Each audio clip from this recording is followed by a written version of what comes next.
We're so done with new year, new you. This year, it's more you on Bumble.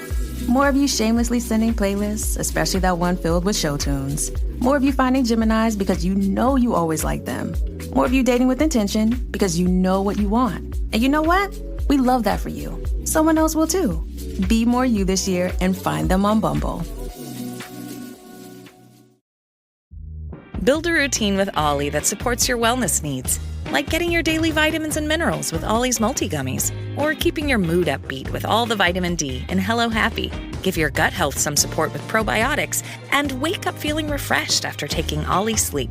Do wellness on your terms. Find Ollie at a Walmart or Target near you or at ollie.com. These statements have not been evaluated by the Food and Drug Administration. This product is not intended to diagnose, treat, cure, or prevent any disease. This is Optimal Living Daily. Do you have productivity the wrong way around? By Pullein of Pullein.com. And I'm Justin Malik, the guy reading to you every day of the year with permission from the authors. And with that, let's get right to another post and start optimizing your life. Do you have productivity the wrong way around? By Pullein of Pullein.com. The less is more principle. Becoming better organized and more productive is a great goal to have.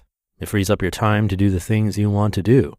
Unfortunately, most people's idea of becoming more productive and better at time management is about doing more work. Perhaps, though, if you want to become more productive, you need to start doing less. Your problems begin with your to-do list. By their very nature, to-do lists encourage you to add tasks to them. The trouble with doing that is that you add tasks that are not important and do not move anything significantly forward, and these dilute the critical tasks that will move you forward on your goals and projects. Once your to-do list starts filling up, you lose sight of those critical tasks, and they get relegated to the bottom of your list.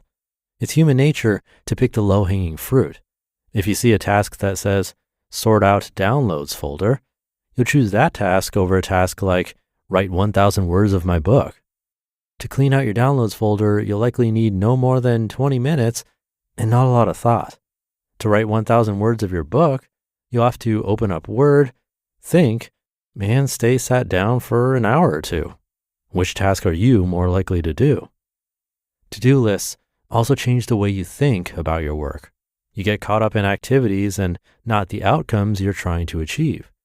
When you get caught up in the activities, you confuse movement with achievement, which is a false belief. Movement does not always equate to achievement. Instead of focusing on the tasks you think you have to do each day, you should focus on what outcomes you want to accomplish that day. Let's look at a simple example. Imagine you have an agitated customer. You've been back and forth with emails trying to appease the customer, but they're still not happy. You found yourself caught up in a cycle of email exchanges that are not moving anything forward. Rather than creating a series of tasks on your to-do list, such as reply to unhappy customer's email or talk to my boss about the customer's issues, start with your desired outcome. What outcome do you want to accomplish?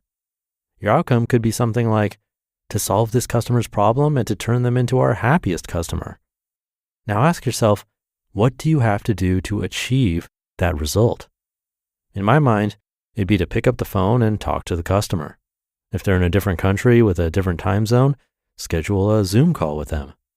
You'll achieve a lot more and far faster speaking directly with the customer than you ever will going back and forth with email. You should approach every day in this way. What outcomes do you want for the day? When you focus on your outcomes, you find you require a lot less activity. Often the fastest way between where you are now and where you want to be is a single big push in one area and not a series of little inconsequential tasks that leave you feeling busy and exhausted and not much further towards solving the issue. My outcome for today is to finish writing my 2 big writing projects for this week. My result for tomorrow is to complete the seminar slide deck I'm doing next week. That is 3 tasks.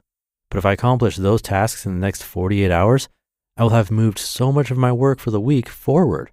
I'll not stress whether I have time to finish the seminar slide deck or get my writing done.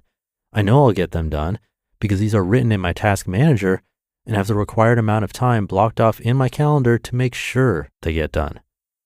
I know to achieve a particular result will require some activity. Still, if I sit down and spend 30 minutes brainstorming a list of actions to achieve that result, I'll start adding many small, insignificant tasks to my to-do list. If I start with, what is my objective here? The most important activity will float to the top.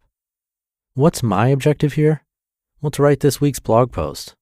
Great, open up Ulysses, my writing app, and start writing. That's what I did this morning. And here I am with a finished blog post, just waiting to be edited and posted. What was on my to-do list? Write this week's blog post. That was my outcome. If you want to become more productive, then stop adding tasks to your to-do list.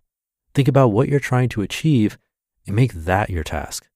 Instead of adding all your actionable emails individually into your to-do list, create a folder to hold actionable emails and have one task in your to-do list called Clear My Actionable Email Folder. That's your outcome, right? To respond to your actionable email. If you want to achieve more in less time, stop thinking activity and start thinking objectives. What do you want to accomplish today? Having 1 or 2 objectives for the day will give you far more focus and will result in many more fulfilling days than a list of tasks that might be urgent but are certainly not crucial, that leaves you feeling drained and exhausted. You just listened to the post titled, Do You Have Productivity the Wrong Way Around? By Carl Pullein of carlpullein.com. And I'll be right back with my commentary. Look, meal planning takes a lot of energy. Every Sunday I'd spend hours on it, all while trying to keep things healthy and interesting. But since discovering Cook Unity, I've gotten all that time back to focus on my other goals. I've been loving their incredible variety of chef-crafted meals. Last week I tried this amazing teriyaki roasted salmon from Chef Esther Choi, who was hailed as a new rising chef by Food Republic. The quality is incredible. Everything arrives fresh, not frozen, and it's made with local, seasonal ingredients. What I appreciate is how easy they make it to eat well. You can browse by protein, cuisine, or dietary needs, and the menu changes weekly with new chefs always joining. Plus, everything heats up in as little as 5 minutes with zero cleanup. Reset your routine with convenient, mouth-watering meals crafted with local ingredients by award-winning chefs.